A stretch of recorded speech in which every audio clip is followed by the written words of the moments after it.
Dagestan के शायर रसूल हमज़ा तौफ़ ने मोहब्बत को कुछ ऐसे अल्फाज में बयान किया है। और अगर 10 मर्द तुम्हारी मोहब्बत में मुब्तला हों तो रसूल हमज़ा तौफ़ उनमें से एक होगा। और अगर सिर्फ एक मर्द तुम्हारी मोहब्बत में मुब्तला हो तो वो रसूल हमज़ा तौफ़ के सिवा कौन हो सकता है। और अगर तुम तन्हा हो, अकेली हो और कोई तुम्हारी मोहब्बत में गिरफ्तार नहीं है तो यकीन कर लेना कहीं बुलंद पहाड़ों में रसूल हमज़ा तौफ़ मर गया है। मोहब्बत और आवारगी की कोई कैद नहीं।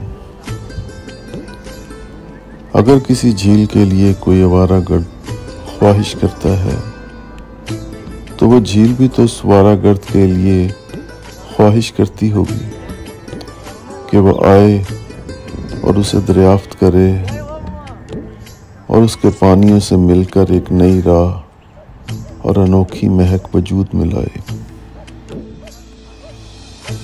नलतर की झीलों को देखने की ख्वाहिश मैं कई सालों से कर रहा था। कई मरतबा गिलगित आया, कभी नगर हुंजा के लिए, कभी अस्तोर स्कर्दू के लिए और कभी फंडर शंदूर के लिए। मगर इन झीलों की तरफ जाने की ख्वाहिश किसी न किसी वजह से अधूरी रह जाती थी। कभी नॉर्मल से जीप में नलतर के लिए सवार होते वक्त घर से फ़ोन आ जाता था कि मोइन का मोटरसाइकिल पे एक्सीडेंट हो गया है। और कभी जीप लोअर नलतर से आगे रास्ता बंद होने की वजह से न जा पाती थी।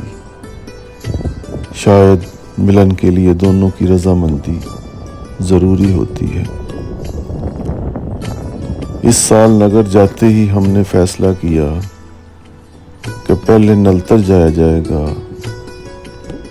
और उसके बाद आगे का सफ़र करेंगे। और फिर सतरंगी झील आ गई। मैंने इस सीर के लिए सालों इंतज़ार किया था। या हुस्न भी था और आईने भी थे और मैं किनारे पे बैठा उस आईने को तकता था जिसकी नीलगो आबी सतह लम्हा ब लम्हा रंग बदलते थे, जो मुख्तलिफ रंगों में थे। और तब मैंने पहली बार झील के पानियों में हाथ डाला तो इसने मंजमद कर देने वाली यकपस्ती में मेरा हाथ थाम लिया।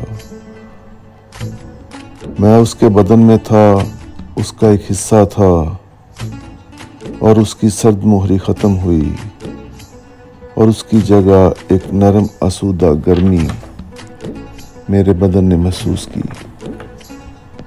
झील के जितने रंग थे मैं उनमें सांस लेता था। इन रंगों ने मुझे हरा भरा कर दिया और आज भी जब मैं इन लम्हों का तसव्वुर करता हूँ तो वो रंग मेरे आसपास फैलने लगते हैं। यह तो नसीब की बात है कि मेरी तरह का एक नामालूम और गुमशुदा शख्स भी इन रंगों का मुस्तक ठहरा।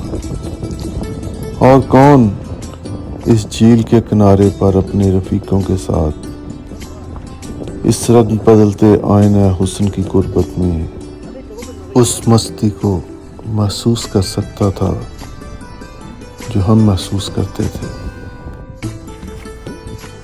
कभी फुर्सत मिले तो आ जाओ, हम झील किनारे जा बैठे।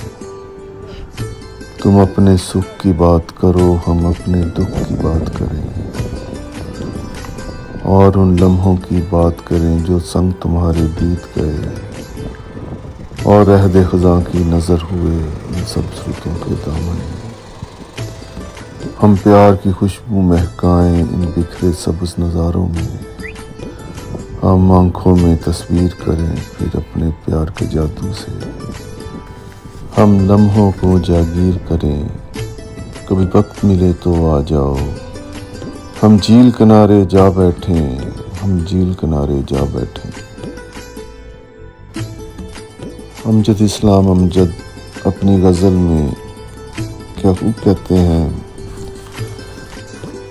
तुम्हारा हाथ जब मेरे लरसते हाथ से छूटा, ख़ज़ां के आखिरी दिन थे, वो महकम बेलचक वादा खिलौने की तरह टूटा, ख़ज़ां के आखिरी दिन थे। बहार आई न थी लेकिन हवाओं में नए मौसम की खुशबू रक्स करती थी। अचानक जब कहा तुमने मेरे मुंह पे मुझे झूठा, ख़ज़ां के आखिरी दिन थे। वो क्या दिन थे, यही हमने बहारों की दुआ की थी, किसी ने भी नहीं सोचा। चमन वालों ने मिलकर जब अपना ही चमन लूटा, ख़ज़ां के आखिरी दिन थे। लिखा था एक तख्ती पे कोई भी फूल मत तोड़े, मगर आंधी तो अनपढ़ थी। सो जब वो बाग से गुजरी कोई उखड़ा कोई टूटा, ख़ज़ां के आखिरी दिन थे। बहुत ही जोर से पीटे हवा के बैन पर सीने हमारे खैर खाहों ने, कि चांदी के वर्क जैसा समय ने जब हमें कूटा, ख़ज़ां के आखिरी दिन थे। न रुत थी आंधियों की ये, न मौसम था हवाओं का, तो फिर ये क्या हुआ अमजद, हर एक कोंपल हुई जख्मी, हुआ मजरू हर बूटा, ख़ज़ां के आखिरी दिन थे, ख़ज़ां के आखिरी दिन थे।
मुझे बहुत पसंद है सर्दी की पहली दस्तक, उदास सरसराती ठंडी हवाएं, उदासी में डूबी शामें, पत्तों का गिरना, सूरज की आखिरी किरण और रात की तारीकी में बादलों में डूबा चांद।